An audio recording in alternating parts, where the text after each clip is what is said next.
다섯 번째는 거룩해라 말씀입니다. 거룩해라.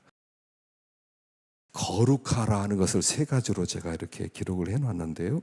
거룩하라는 것은 뭐냐면 깨끗하라는 뜻이에요.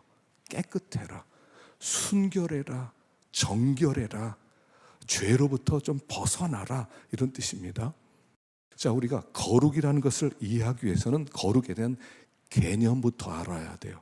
거룩이라는 게 뭐냐면요, 잘라놨다, 다르다, 구별됐다, 이런 뜻이라고 그랬죠. 카도시.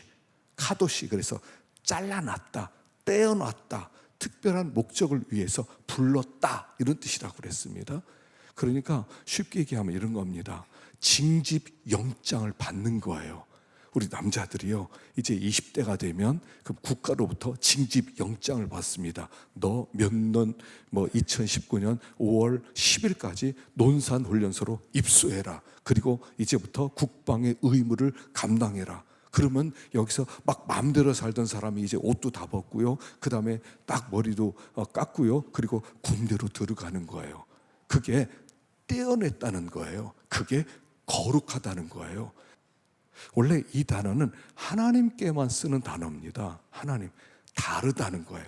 다르다, 구별되었다, 차원이 다르다, 이런 뜻이에요. 그래서 하나님은 창조주, 인간은 피조물, 다르다는 거예요. 구별됐다는 거예요, 하나님은. 그래서 거룩이라는 단어는 하나님께만 쓰는 단어라고 그랬어요. 거룩하신 하나님, 사람들을 거룩한 사람, 이렇게 우리가 부르긴 하지만 그렇게 부르는 이유가 뭐냐면 하나님이 특별한 목적을 위해서 수많은 사람 가운데서 뽑았어요. 너 뽑았어요. 그 뽑아서 한 모임을 만들었어요. 그걸 이제 에클레시아, 그래서 교회다, 이렇게 부르거든요. 대표자다, 이렇게 불러요. 수많은 사람 가운데 뽑았어요. 그리고 하나님 이렇게 말씀하세요. 너희는 내 거야. 너희는 내 백성이야. 그래서 하나님이 특별한 목적을 위해서 수많은 사람 가운데 떼어냈어요. 그리고 이제부터 하나님이 뽑은 사람들을 너희는 내 거야, 내 소유야. 그래서 내가 거룩하니까 너희도 거룩해, 이렇게 말씀하는 거예요. 우리는 그냥 뽑혔어요. 세상 사람과 똑같아요. 그 자기밖에 몰라요. 욕심부리고 살아가요. 마음대로 살아가요. 그런데 하나님이 뽑았어요. 내가 거룩하니 너희도 거룩해. 너희들은 내 거야. 하나님의 거라는 거예요. 우리가 하나님의 것이 되었기 때문에 우리를 거룩한 자라고 부르는데 사실은 우리는 거룩한 자가 아니에요.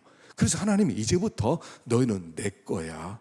너희는 내 나라 백성이야. 이제는 너희는 나와 함께 영원히 살 운명이 되었어.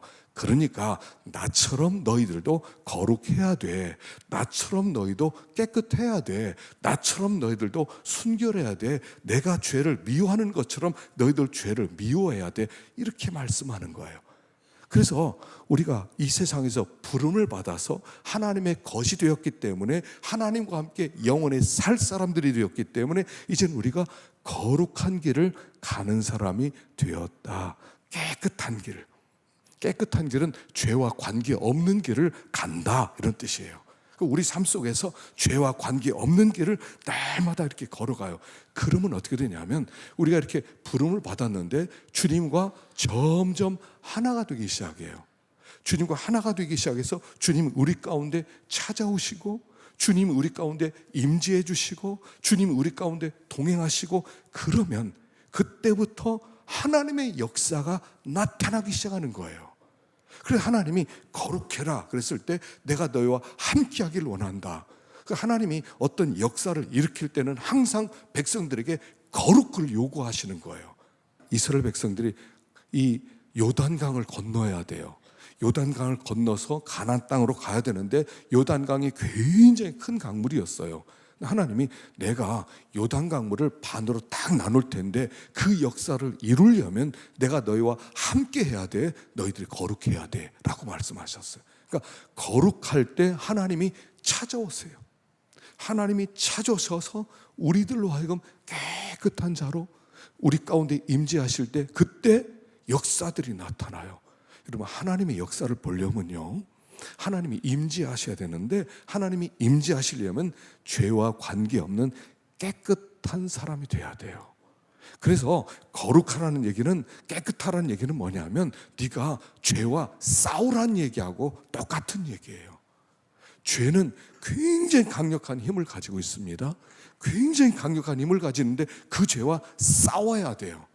그런데 우리는 죄와 싸워 이길 수 있는 힘이 없어요. 그래서 죄와 싸워 이기려면 한번 생각해 보세요. 거짓말 하던 사람이 거짓말을 안 하려면요, 얼마나 어렵습니까? 거짓말로 살아왔어요. 뭐 이럴 때 거짓말 치고 저럴 때 거짓말 치고 거짓말이 입에 붙었어요. 근데 이제부터 거짓말 안 해야지. 그럼 거짓말 안 할 수 있습니까? 다른 사람은 시기하고 질투하는 마음이 있었는데 다른 사람이 잘 되는 것을 막 축복해주고, 아, 일이 잘 됐어, 너무 축복한다, 뭐 집을 샀어, 너무 잘 됐다, 너 월급이 올랐어, 너무 잘 됐어, 너 아들이 이렇게 대학 가서 너무 잘 됐어. 이게요, 어려워요. 그런데 그렇게 살려고 그러면, 아, 내가 시기하지 말아야지, 남들 잘 됐대 내가 축복해줘야지, 이게 쉽지 않아요. 이게 죄의 힘이라는 거예요. 용서해라? 용서가 쉽습니까? 죄를 어떻게 이깁니까? 용서 안 하는 게 죄거든요. 그런데 용서 안 하고 살아왔어요. 그런데 어느 날부터 용서하래요. 너한테 손해를 끼치고 너한테 맨날 욕을 하고 맨날 비방하는데 사랑하래요, 용서하래요. 이게 쉬워요? 안 되는 거예요. 이게 죄의 힘이에요. 우리는 죄를 잘 이기지 못해요. 거룩하라는 얘기는 그 죄와 싸워서 이기라는 얘기인데, 와, 이게 어떻게 그게 가능해요? 한 가지밖에 없어요. 죽어야 돼요. 거룩하라는 얘기는 죽으라는 얘기예요. 요셉이 종으로 있을 때 보디발의 아내가 와가지고, 요셉 들어와, 내 방에 들어와, 너 옷 벗어. 이게 종이, 주인과 종 사이는 이거 뭐 목숨이 왔다 갔다 하는데 그럼 옷 벗어야 되잖아요. 그건 도망쳤어요. 나 그렇게 못하겠습니다. 이게 죄와 싸워 이기는 방법인데, 그 얘기는 뭐예요? 그냥 나는 죽겠습니다, 이런 뜻이에요. 그랬더니 감옥에 들어갔어요. 그 감옥이 죽음의 감옥이에요. 언제 죽을지 몰라요. 사람들이 볼 때는 바보. 여러분, 죄와 싸워 이기면요, 세상 사람들은 바보라고 그래요. 저 바보야 아니야? 주인이 시키는 대로 해야지. 왜 주인이 시키는 대로 안 해? 왜 감옥에서 그렇게 고생하냐? 왜 이렇게 잠도 못 자고, 잠도 불편한 데서 자고, 춥고 헐벗고 왜 그렇게 사냐? 이게 죄와 싸워 이긴 결과예요. 죽음이에요. 죽었더니 죄를 이기는 거예요. 죽기 전에는 죄는 절대로 이기지 못해요. 우리는 죄를 절대로 이기지 못해요. 정직해지는 거 절대로 어려워요. 깨끗하게 사는 거 절대로 어려워야 돼. 사랑하는 거 절대로 어려워야 돼. 하나밖에 없어요. 죽어야 돼요. 그냥 감옥으로 내려가야 돼요. 사람들이 다 손가락질하고 저 바보야, 이 소리를 듣는 게 이기는 거예요. 근데 거기에 그렇게 죽었더니 하나님이 함께 임재하세요. 그리고 왕이 부르는 거예요. 네가 총리해 먹어라. 이 나라의 제일 높은 자리 네가 차지해라.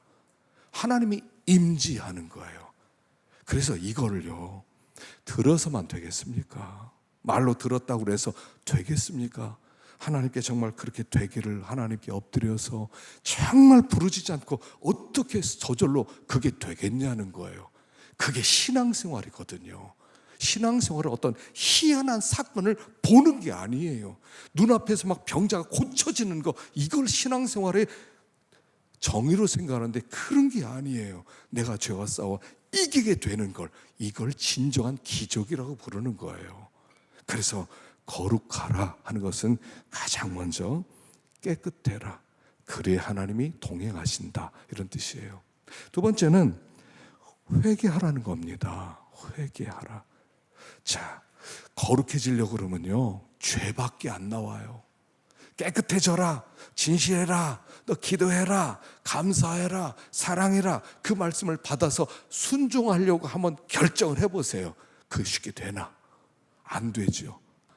선을 행하고 싶어요. 우리가 하나님을 기쁘시게 해드리고 싶어요. 사랑하고 싶어요. 섬기고 싶어요. 용서하고 싶어요. 그런데 그렇게 해야지 하는데 안 돼요. 내 속에는 또 다른 법이 명령을 내려요. 야, 무슨 사랑이냐? 걔는 사랑받을 자격이 없어. 용서하라고. 걔가 얼마나 죄를 많이 범했는데 걔를 또 용서하라고. 너에게 얼마나 손해를 끼쳤는데 또 용서하라고. 안 되잖아 하면서 이 악의 법이 우리 가운데서 계속 또 다른 명령을 내려요. 성령의 법이 있고 죄악의 법이 있어요.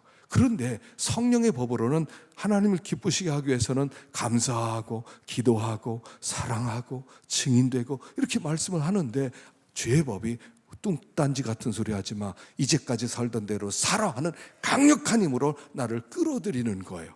그래서 결론이 뭐냐면, 오호라 나는 곤고한 사람이로다.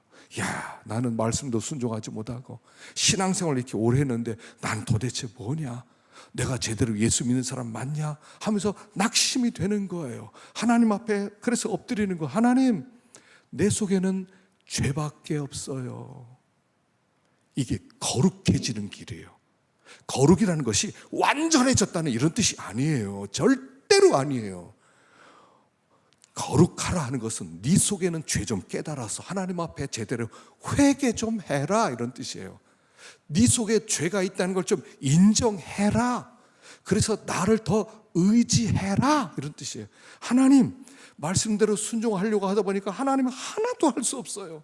하나도 순종 못해요. 하나님 가까이 있는 아내 남편도 사랑하지 못하는데 하나님 내가 정말 어떻게 하면 좋을지 모르겠어요. 하나님 저 좀 불쌍히 여겨주세요. 요게 거룩한 길이라는 거예요. 도덕은 뭐냐면 겉모습으로 그렇게 하면은 거룩해졌어, 깨끗해졌어. 속은 어떨지라도 속은 막 그 사람에 대해서 막 미운 마음이 있는데 내가 떡을 줬어요. 그러면 내가 저 사람 떡 줬다. 속으로는 막 미운 마음이 있어요. 그럼 나 거룩해졌어. 이거 거룩이 아니에요. 그게 거룩이 아니라 정말 하나님 나 그렇게 못하는 나를 불쌍히 여겨주세요. 하나님이 사랑해야 되겠는데 사랑이 안 돼요. 하나님 내가 진실해야 되겠는데 진실이 안 돼요. 하나님 내가 섬겨야 되겠는데 섬기는 게 안 돼요. 그리고 하나님 앞에 나는 죄밖에 없어요 라고 하나님 앞에 자백하고 고백하는 거예요. 그럼 하나님이 자주 오셔서 힘주시고 하나님이 위로해 주시고 그 길을 걷는 거예요, 우리가. 그래서 거룩을 생각할 때는요, 회개할 수밖에 없어요. 나는 죄밖에 없습니다, 하나님. 죄밖에 없습니다. 내놓을 게 죄밖에 없습니다, 하나님 하고 죄를 자꾸 하나님께 가지고 나오는 것이 거룩이다 하는 것입니다. 마지막 세 번째는요, 결국 거룩하라는 것은 그래서 사랑하라는 거예요. 우리가 회개를 많이 해요. 죄를 많이 내려놔요. 내 연약함을 알고 하나님을 더 많이 의지해요. 의지하는 가운데 뭐가 생기냐면 하나님과 나도 모르게 가까워져요. 그래서 하나님과 점점 마음이 하나가 되기 시작해요. 내가 아버지가 내 안에, 내가 아버지 안에. 예수님과 하나님은 완전히 하나였어요. 마음이 하나였고요, 뜻도 하나였고요, 생각도 하나였고요, 목표도 하나였고요, 비전도 하나였고 다 하나였어요. 그런데 우리에게도 말씀하는 거예요. 그들도 하나가 되어 우리와 함께. 그래서 세상으로 그들도 다 하나가 되어 우리 안에 있게 하사. 하나님과 예수님이 하나인데 우리도 그 속에서 들어가서 주님과 마음이 하나 되고 주님과 뜻이 하나 되고 하나님이 기뻐하는 것을 나도 기뻐하고 하나님이 싫어하는 것을 나도 싫어하는 그 하나 되게 하옵소서라고 기도하는 거예요. 그러니까 회개하는 가운데 무슨 일이 벌어지냐면 죄를 자꾸 내려놓기 시작합니다. 나를 죽이는 거죠. 나를 죽인다고 그랬어요. 그래서 나를 죽이고 나를 내려놓고 나를 포기하고 자꾸 나를 내려놓는 가운데 인간적 요소, 죄악적 요소, 내가 원래 품었던 마음들, 음란과 부정과 탐욕과 악한 정욕과 탐심과 이런 것들을 자꾸 하나님 앞에 내려놓는 거예요.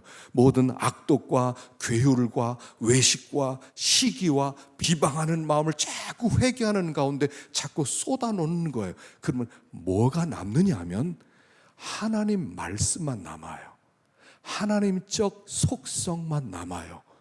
원래 우리는 죄악 덩어리예요. 인간은요, 똑같아요. 다 모든 사람이 다 똑같아요. 뭐 개인차가 있지 않습니까? 그런데 모든 인간은 그 원죄가 그 사람을 지배해요. 똑같아요. 이 사람이나 그 사람이나 똑같아요. 말만 다르게 할 뿐이에요. 말만 교묘하게 할 뿐이지 그 속은 똑같다고요.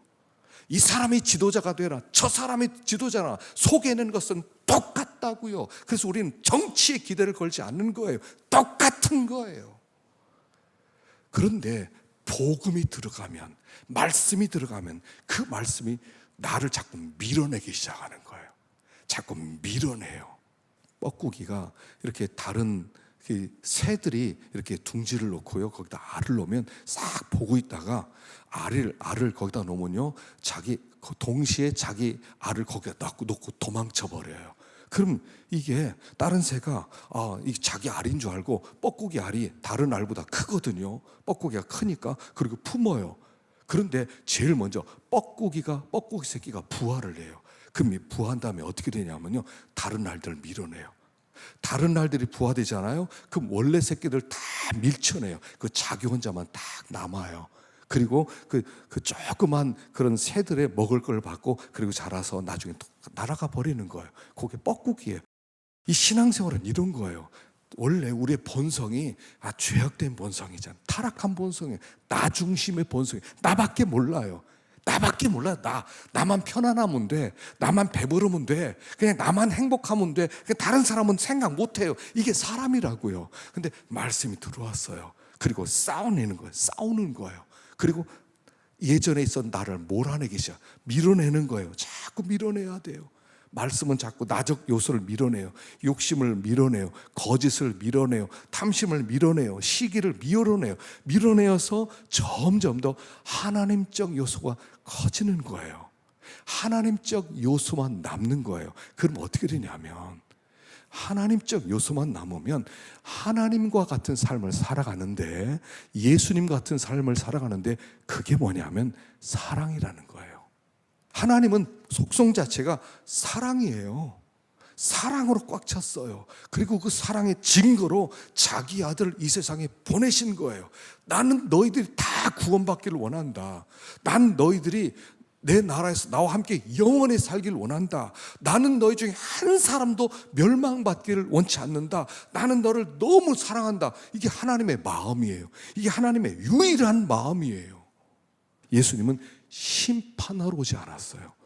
오셔서 너 틀렸어, 너 보니까 틀렸어, 너 틀리고 이거 틀리고 저거 틀리고 너 틀렸어, 더 틀렸어, 이거 하러 오지 않았어요. 그냥 사랑만 하러 오셨어요. 사랑만 하셨어요. 하나님이 우리에게 지금 사랑만 쏟아 부어주시는 거예요. 그리고 심판은 마지막 날에 기회를 계속 주세요. 하나님께서 지진을 통해서, 또 이런 기상이변을 통해서, 아니면 여러 폭풍을 통해서 하나님 계속 깨우치세요. 돌아와야 된다. 내가 심판날이 다가오고 있다. 너희들 돌아와라. 하나님이 얼마나 오래 참고 우리를 구원하기를 원하는지 몰라요. 이게 하나님의 마음이에요. 하나님의 마음은 사랑이에요. 자녀들도 기회를 주세요.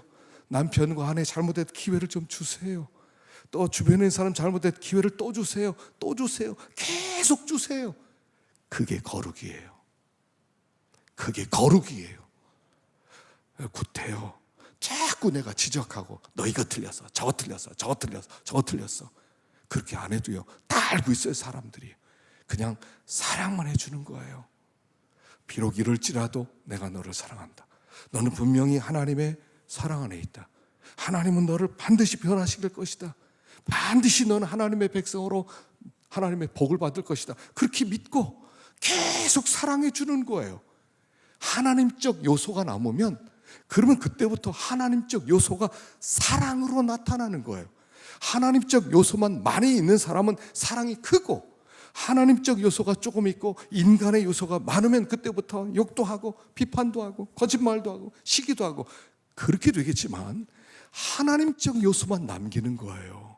하나님적 요소.